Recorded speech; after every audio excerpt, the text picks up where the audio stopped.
Hello and welcome to another episode of EPMS Tech Talk. I'm Joanne LaFlamme. I'm Chris Costa. So Chris, what would you like to talk about today? Well, I thought we could go through customer pricing, maybe specifically related to finished goods. Sure, that's a great idea. Well, customer pricing will give you that ability to vary the price for different customers. So you have one main price for everybody else and Sure. you can vary it for different customers. Excellent. So let's take a look. Okay. Okay, so I'm going to open up finished goods.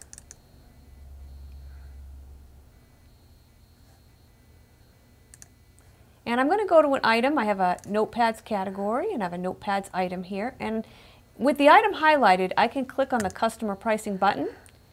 And here I can set up pricing for as many customers as I want. You can just click on the add, or in this case I'm going to edit. And within the customer record, you'd select the customer account. You can put in a description as to what the pricing is for if you'd like.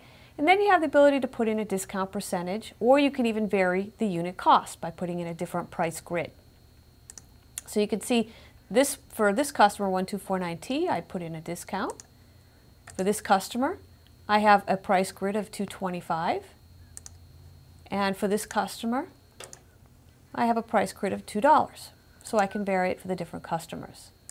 My standard price is $250. So let's take a look at how that would work. If I go into estimating order entry, and I'm going to click on add, and I'll just put in a test finished good pricing as my description, and I'm going to first select a customer that doesn't have any customer pricing on it. And so we'll select this customer here that doesn't have any. I click on add, select my finished good, select my finished good code. It'll bring in the price of $250, but you see the minute I put in a quantity, it brings in the price over here of $250. I don't have any customer pricing, so that's what I get.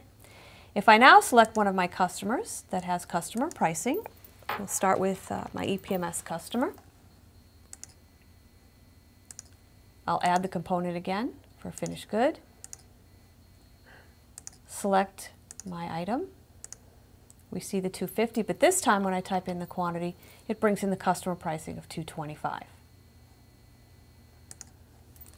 If I go to micro, which was a price of $2,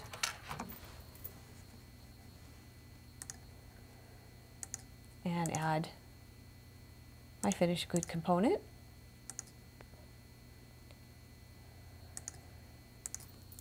type in my quantity, it's now $2.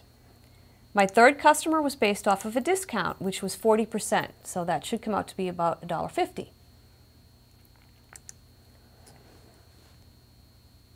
So let me call up that customer, select him, add my finished good item, pick my item, and now when I enter a quantity, I'm getting the $1.50.